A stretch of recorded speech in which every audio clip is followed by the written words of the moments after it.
Hello everyone, welcome to the class. आज एक class में हम लोग प्रॉफिट एंड लॉस से जुड़े हुए कुछ एडवांस क्वेश्चन को करने वाले हैं। तो हमारे पास अगला प्रश्न ये है कि किसी वस्तु के क्रय मूल्य और विक्रय मूल्य का अंतर 180 रुपये का है। अगर लाभ प्रतिशत 20 हो, 20 दिया गया है, तो बताइए वस्तु का विक्रय मूल्य कितना होगा। तो देखिए इस प्रश्न को हम कैसे करेंगे।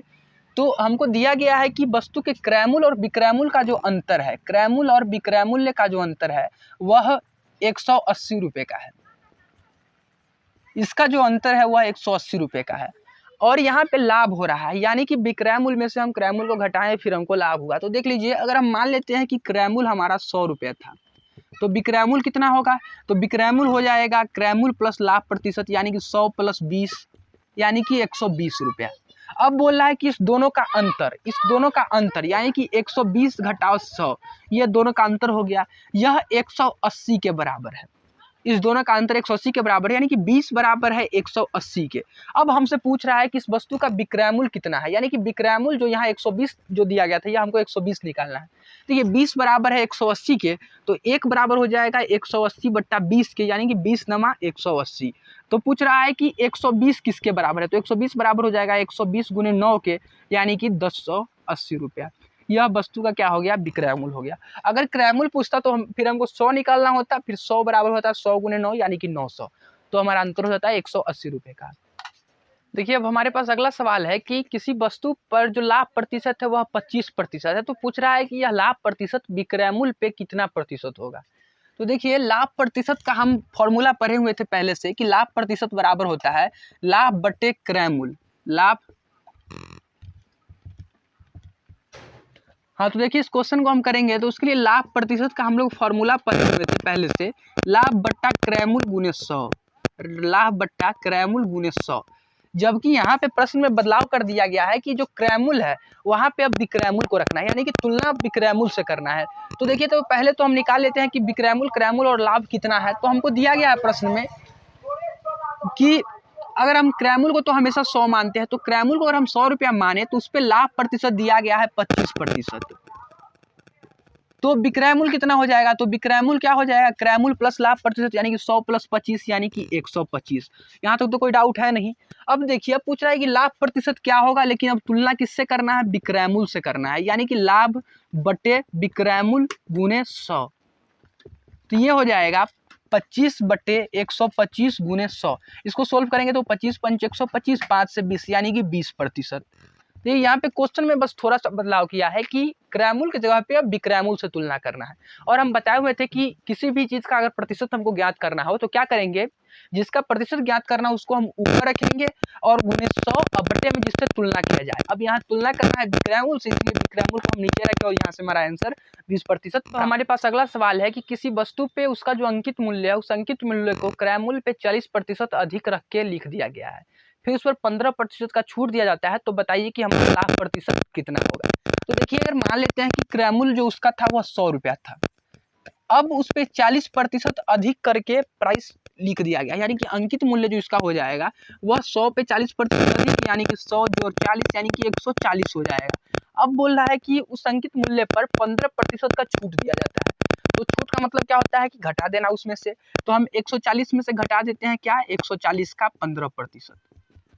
तो यह हो जाएगा 140 घटाओ 140 गुने 15 बटे में 100।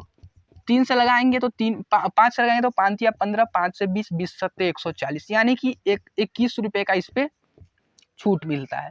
तो 21 रुपये छूट के बाद यह कितने रुपये में बेचा जाता है, तो 140 में से 21 को कटा देंगे तो 119 रुपया में। तो पूछ रहा है कि लाभ प्रतिशत क्या है। तो देखिए तो पूछ रहा है कि लाभ प्रतिशत क्या है। तो देखिए कि क्रय मूल्य 100 रुपया है, उसको बेचा गया 119 में, यह विक्रय मूल्य हो गया। तो विक्रय मूल्य 19 रुपया ज्यादा है, तो लाभ प्रतिशत क्या होगा। अगर 100 मानते हैं क्रय मूल्य तो जो हमारा लाभ आता है वह प्रतिशत में ही होता है। तो लाभ हो गया 119 घटाओ 100 यानी कि 19 और बटा में 100 गुने 100 यानी कि 19%। यह इसका जवाब हो गया। अब हमारे पास अगला सवाल है कि किसी वस्तु का जो विक्रय मूल्य है वह उसके क्रय मूल्य का 3/4 है। तो बताइए लाभ अथवा हानि प्रतिशत क्या होगा। तो देखिए इस प्रश्न में दिया गया है कि वस्तु का जो विक्रय मूल्य है, विक्रय मूल्य जो है वह क्रय मूल्य का 3/4 गुना है, क्रय मूल्य का 3/4 गुना है। अगर हम मान लेते हैं कि क्रय मूल्य इसका जो है वह 100 रुपया है, क्रय मूल्य इसका 100 रुपया है, तो विक्रय मूल्य कितना हो जाएगा, तो विक्रय मूल्य हो जाएगा 100 का 3/4, यानी 100 गुणे 3/4, इसको हम काट देंगे तो 75। तो बोलिए इस स्थिति में क्या हुआ, लाभ या हानि हुआ। तो देखिए जब क्रय मूल्य बड़ा हो विक्रय मूल्य छोटा हो तो क्या होगा, हानि होगा। हानि कितना का होगा, तो क्रय मूल्य में से हम विक्रय मूल्य को घटा देंगे, यानी कि 100 घटाओ 75 यानी कि 25। और हम जानते हैं कि अगर क्रय मूल्य हमारा 100 हो तो जो हमारा वैल्यू आएगा वही हमारा प्रतिशत वैल्यू भी होगा, तो यानी कि 25%। इसका क्या हो गया, उत्तर हो गया। हाँ, तो हमारे पास अगला सवाल है कि कोई व्यक्ति दो वस्तु को 40-40 हज़ार रुपये में खरीदा। तो पहले हम यहाँ लिख लेते हैं, पहले वस्तु को भी 40 हज़ार में खरीदा और दूसरे को भी 40 हज़ार में खरीदा। अब बोल रहा है कि एक वस्तु को उसने 48 हज़ार रुपये में बेच दिया, एक वस्तु को 48 हज़ार रुपये में बेचा। बोल रहा है कि अब दूसरे वस्तु को कितना में बेचे ताकि उसका जो टोटल प्रॉफिट हो वह 25% हो, यानी कि टोटल पे जो प्रॉफिट मिले वह 25% हो। तो पहले हम देख लेते हैं कि टोटल हमारे पास क्रय मूल्य कितना हो गया। तो क्रय मूल्य हो गया 40 हज़ार जोड़ 40 हज़ार यानी कि 80 हज़ार, यह हमारा क्या हो गया, क्रय मूल्य। अब इस पर हमको लाभ कितना चाहिए, तो 25%। तो हम 80 हज़ार का पहले 25% निकाल लेते हैं, कितना होता है। तो 80 हज़ार का 25% निकालेंगे तो 2 जीरो से 2 जीरो और इसको गुना कर देंगे तो ये हो जाएगा 25 चौका 100, 4 दूनी 8 यानी कि 20 हज़ार। यानी कि हमको जो कुल लाभ चाहिए वह 20 हज़ार चाहिए। अब एक वस्तु पे देख लेते हैं कि 40 हज़ार में खरीदे हैं और 48 हज़ार में बेचे हैं, तो यहाँ लाभ कितना हुआ, तो यहाँ जो लाभ हो जाएगा वो हो जाएगा विक्रय मूल्य घटाओ क्रय मूल्य, यानी 48 हज़ार घटाओ 40 हज़ार यानी कि 8 हज़ार रुपया। तो हमने एक वस्तु पे 8 हज़ार रुपया कमा लिया है, हमको टोटल कितना कमाना है, 20 हज़ार। तो दूसरे वस्तु पे हमको कितना लाभ प्राप्त करना होगा, तो दूसरे वस्तु पे हमको लाभ कमाना होगा 20 हज़ार घटाओ 8 हज़ार यानी कि 12 हज़ार रुपया। तो 12 हज़ार लाभ दे दिया, क्रय मूल्य 40 हज़ार दिया हुआ है, हमको विक्रय मूल्य निकालना है। तो विक्रय मूल्य का क्या फॉर्मूला होता है, तो क्रय मूल्य में हम लाभ को जोड़ देते हैं, वही फॉर्मूला यहाँ लगा देंगे, क्रय मूल्य जोड़ लाभ का। तो क्रय मूल्य है 40 हज़ार और उसमें हम 12 हज़ार को ऐड कर देते हैं, यानी कि वस्तु को अगर 52 हज़ार में बेचा जाए दूसरी वस्तु को, तो हमको जो टोटल लाभ होगा वह 20% के बराबर होगा। अब हमारे पास अगला सवाल है कि 21 वस्तुओं का कीमत 20 वस्तुओं के विक्रय मूल्य के बराबर है, तो बताइए लाभ अथवा हानि प्रतिशत क्या होगा। तो हम इससे पहले भी बता चुके हैं क्लास में कॉन्सेप्ट कि अगर हमको जो किसी वस्तु का क्रय मूल्य या विक्रय मूल्य नहीं दिया गया हो, क्रय मूल्य विक्रय मूल्य नहीं दिया गया हो, लेकिन उसका जो यूनिट है, यूनिट में बताया गया हो कि कितने वस्तु को बेचा या खरीदा गया, तो ऐसे परिस्थिति में हम क्या करते हैं, तो देखिए सबसे पहले हमको दिया गया है कि 21 वस्तुओं का जो क्रय मूल्य है, 21 वस्तुओं का क्रय मूल्य वह 20 वस्तुओं के विक्रय मूल्य के बराबर है। यहाँ पे नोट करने लायक बात यह है कि यहाँ वस्तु दिया गया है, ना कि पैसा का बात किया गया है, तो हमको निकालना है विक्रय मूल्य क्रय मूल्य। तो ऐसे परिस्थिति में हम क्या करेंगे, एक दूसरे को बदल देंगे, यानी कि इसका क्रय मूल्य हो जाएगा 20 और इसका विक्रय मूल्य हो जाएगा 21। अब यहाँ से हमको लाभ निकालना है, तो लाभ बराबर क्या हो जाएगा, विक्रय मूल्य घटाओ क्रय मूल्य यानी कि 1, और लाभ प्रतिशत निकालना हो तो क्या करेंगे, लाभ बट्टे क्रय मूल्य यानी कि 1 बट्टे क्रय मूल्य कितना है 20 गुने 100 यानी कि 20 पंचे 100 यानी कि 5% लाभ होगा। अब यहाँ पे आप लोग समझ गए होंगे, बहुत ही आसान सा कॉन्सेप्ट है कि अगर वस्तु दिया गया हो तो क्या करना, जैसे ही प्राइस का बात करें एक दूसरे को हम बदल देंगे, यानी 20 वस्तु का भी यानी कि 20 वस्तु का विक्रय मूल्य दिया गया है तो उसको हम बना देंगे 20 रुपया क्रय मूल्य, और 21 वस्तुओं का क्रय मूल्य दिया गया है तो 21 रुपया बना देंगे विक्रय मूल्य, एक दूसरे को इंटरचेंज करके फिर यहाँ से हम क्वेश्चन को आगे सोल्व कर सकते हैं। अब हमारे पास अगला सवाल है कि दो वस्तुओं को समान लागत पे खरीदा गया, एक को 20% लाभ पर और दूसरे को 10% हानि पर बेचा गया, तो इस परिस्थिति में जो कुल प्रॉफिट या कुल लॉस होगा वह कितना होगा। तो देखिए इस प्रश्न में हमको दो हिस्सा दिया गया है, एक तो क्रय मूल्य दोनों का बराबर है, तो मान लेते हैं कि क्रय मूल्य इसका भी 100 रुपया हो गया और दूसरे का भी 100 रुपया।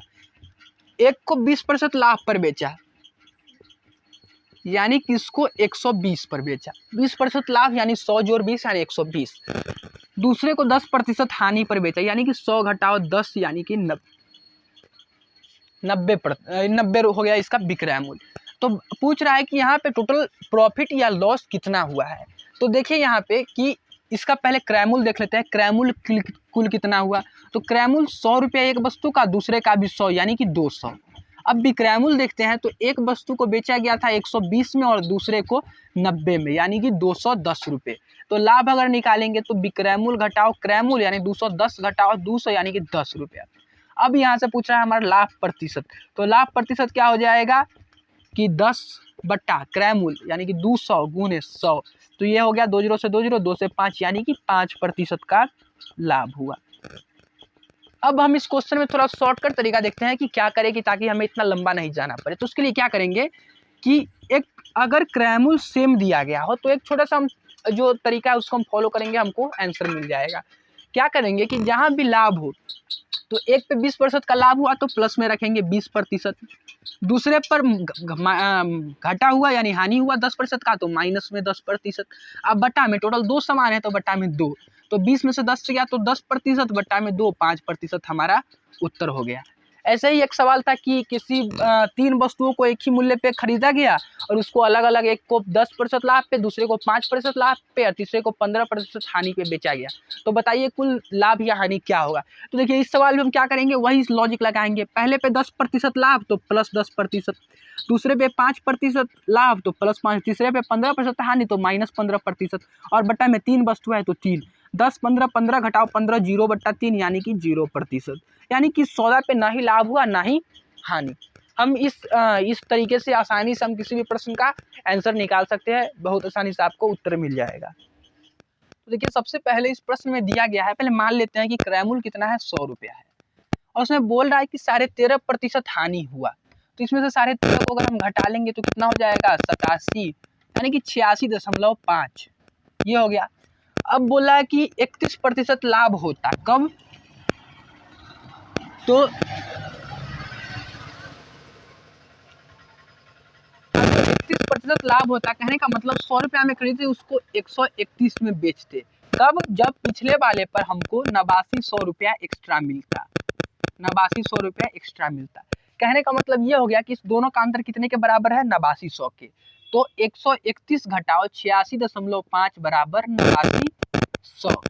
यहाँ से ये हो जाएगा 31 3 34 10 44.5% बराबर हो गया 89 के, तो 1% किसके बराबर हो जाएगा, तो 89 बटे में 44.5 यानी कि 200 के, 1% 200 के बराबर हो गया। तो हमको क्रयमूल्य निकालना है तो 100% किसके बराबर हो जाएगा, तो 100% बराबर हो जाएगा 200 गुणे 100 यानी कि 20,000 के। अब बोल रहा है प्रश्न में कि अगर उस वस्तु को 20,740 रुपये में बेचे होते तो कितने प्रतिशत का लाभ या हानि होता। तो देखिए यहाँ विक्रयमूल्य क्रयमूल्य से अधिक मतलब लाभ होता, तो लाभ कितने का होता, तो लाभ के लिए हमने घटा लेते हैं विक्रयमूल्य में से क्रयमूल्य को, तो 20,740 में से घटा देंगे 20,000 को, तो यह हो जाएगा 740। अब हमको पूछ रहा है लाभ प्रतिशत, तो लाभ प्रतिशत बराबर क्या होता है, तो लाभ बटे क्रयमूल्य गुणे 100, यहाँ से 3 0 से तो 3 0 कैंसिल आउट हो जाएगा, फिर ये इसको हम सोल्व करेंगे तो हो जाएगा 37 दूनी 74 यानी कि 3.7%, यह कितना हो गया, लाभ हो गया। हाँ तो आज के क्लास के लिए इतना ही। अब अगले क्लास में हम दूसरा चैप्टर देखें, क्योंकि लगभग जितना भी प्रॉब्लम होता है लाभ हानि का वो हमने आपको करके दिखाया। अब अगले क्लास में हम देखेंगे अगला चैप्टर। तो अगर वीडियो पसंद आए तो वीडियो को लाइक कर दीजिएगा, चैनल को सब्सक्राइब कर दीजिएगा ऐसे ही वीडियो के लिए। अगर कुछ डाउट हो तो कमेंट में आप पूछ सकते हैं।